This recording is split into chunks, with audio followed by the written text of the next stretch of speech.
Office reso addunyaa kanarratti jijjiiram eenyummaa ofii beekuutti aansee kas jijjiiruu danda'u ilaalcha mataa keetiiti. Beekaa fi barreessaan addunyaa kana guddichi Shipkeraan akkas jedha. Hundeen milkaa'inaa ilaalchi ilmi namaati jedha. Waan ilaalchi dhala namaati jedha. Milkaa'in hundeen isaa ilaalchi dhala namaati jedha. Dhugaadha. Beekas ta'e wallaalaa, qabaatas ta'e dhabaa, jabas ta'e laafaa, wanni hundinuu ilaalchaan kee irraa fuudha. Bakki ati ilaalcha ofiif kennitee fi namaaf kennite faani facaafatte amattee akka Oromoon jechuudha. Kanaaf guyyaadha akaakuuwwan ilaalchi dhala namaa sadan waliin ilaala. Kanaaf akka irraa barattanii fi keessumatti ilaalchi namaa kamti gaariidhaaf kamti badaa jettanii addaan beektan isan fayyadaa jedhee isinii qabadhee dhufee jira. Akka irraa barattaniif itti gammaddan abdii guutuu qabaa. Aga dhumni viidiyoo kanaatti na wajjin tura.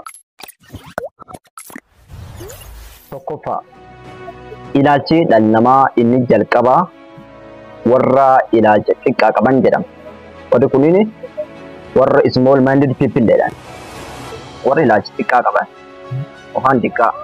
Kaan ammoo warra ilaalcha jiddu galeessa qaban medium minded people. Inni sadaffaa ammoo warra ilaalcha guddaa qaban yookaan large minded people jedha. Kanaaf maan jedha warri ilaalcha xiqqaa qaban ka jedhaman kunini yeroo hedduu amaloota isaanii keessaa amalii isaaniin beekaman amala waa'ee nama haasa'uuti.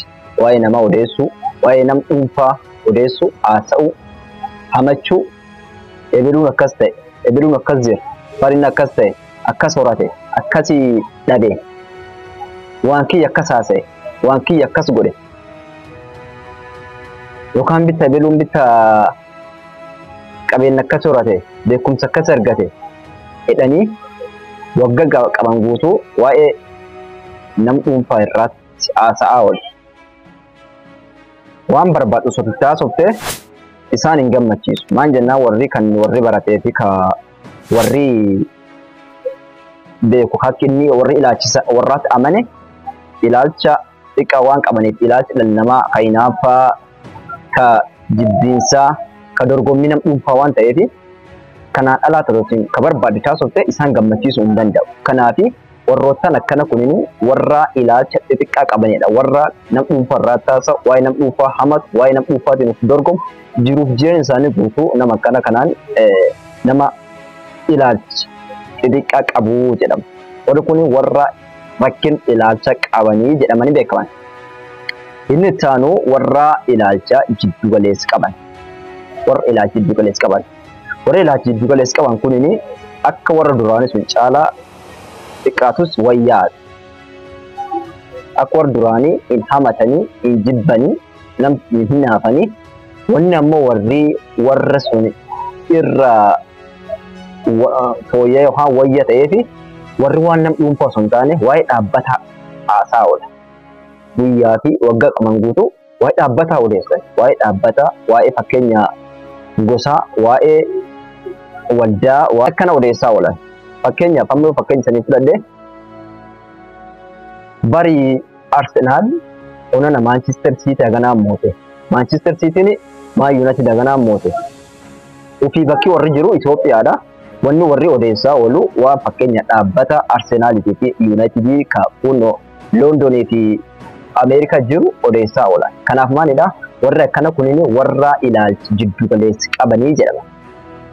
Warri waan dhaabbata waan amantaa fakkeenya cheerchiin tokko akkas keessa bitaa waan akkas ta'e ebeluun cheerchiin keessa akkas ta'e cheerchiin sun bara akkas taate masjidni sun akkas ta'e masjidni sun keessa waan akkana ta'e edani waan akkana odeessaa oola. Kanaaf maal warra akkana kunniin warkaan caalaa wayyaadha yookaan fooyyee qabanii malee yeroo fi fakkeenya ganni qaban umri qaban guutuu waan hin taane irraa fixa waan ta'eef warri kunneen warra ilaalcha jiddu galeessa qabanii jedhaman. Kun ammoo ka duraanii kaan caalaa xiqqoo fooyyee qabu waan ta'eef yoo ittiin ta'e fakkeenya dhiyaata hawwaasi taate warri kunniin akka warqara haan ilaalchi dhiphina ilaalchaan qabanis sirraa'uu danda'anii jedhaman warri kunniin.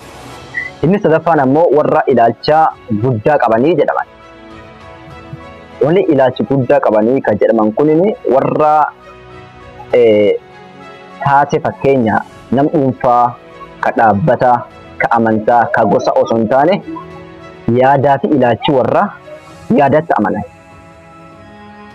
amanan jechuun kiyyin amma namni beekas haasa'u wallaalaanis haasa'u qabaatas dhabaanis haasa'u yaadi tokkocha atiin jettu qofa itti amanan ofirra kaanii waan nama odeessanii hamtuu naman jaalatanii ofirra kaanii yaada kan kee kan ati fakkeenya dhuftee itti ibsattee yaada kan keerraa hundaanii ajachiida fakkeenya si deeggaru achiin booda yaadi kan kee yoo kan is fudhachiis taate yaada kan akka itti hojjechuu qaban qofa waliin hojjetta. Kanaaf warra akkana kunini warra ilaalchi guddaa qabanidha. Waan dhuunfaa dhaabbata naa isaanii waan fakkeenya nama dhuunfaa naa isaanii wanni warri haasa'uu fi warri yaadatti kenne fakkeenya ilaalchi isaanii keessa qaban yaadatti amanuu qofaadha. Yaadatti amanan yaadatti amanan ammoo maalidha? Hojiidhaan deeggaraman. Yaadatti amananii bakka yeroo hedduu wanni ammallee warri haasa'uu jaalatu waa'ee mul'atu warra waa'ee nama mul'atu qabu waa'ee mul'atu warra fakkeenya dhugoomsuu hin danda'an. Kakkana haasa'an waan dhaabbatan naasa'an hinaafa nam dhuunfaa hin qaban hojiin guddannaa hojiin namtaanaa hojii naga fakkeenya qabaannutti si deeggartillee na deeggartee hojiin deemnaadhaan malee hamtuu san naasa'anii hinaafa san qabanii hinaafa waan dhaabbata fakkeenya dhaabbata akkasii Arsenaal akkas taate Yuventus akkas taate fakkeenya Chelsea akkas taateedhanii waan akkana kana illee irraa yeroo isaanii hin guban. Kanaafuu warra akkana kunimmoo warri yaada irratti hundaa'ee yaada wafuree irraa ilaalcha guddaa qabaniitu warra addunyaadhaa kanaatillee fatta'an jedhamanii warra yaadamanidha. Akkasuma warra rakkoo fiduu caalaa rakkoo itteeyyii furuudhaaf yaalii godhu. Kanaaf guyyaadhaa akaakuuwwan fakkeenya ilaalcha sadee isanii qabadhee dhufe. Viidiyoon isaansutti ammoo ilaalchi maalirra bocamaa yookaan barteen fakkeenya ilaalchi jiran bocam maal irra bocamaa waan jedha. Waan jennaan ilaalchi jechuun waan nu dhalannee booda barannu malee waan waliin dhalannu miti. Kanaafuu ilaalchi kun maal irraa baratamaa akkasuma ilaalchi keessaa dhalannee fakkeenya jidduu keessa nu qabatan akkamitti fakkeenya ilaalchi keenya sirreessuu dandeenya waan jedhu viidiyoo irratti qabadhee sanii dhufu. Kanaaf viidiyoo narratti isanii qabadhee dhufu kana akka irra baratanii fakkeenyaaf gammadanii waan hedduu irraa hubatan abdii qaba. Kanaaf viidiyoo dhimaatti dhagoolee jennuutti maatiin haa taatanii na jajjabeessitanii akka na waliin dhimattan isan gaafadhaa galatoomaa isan jaaladhaa galatooma Oromoo ko.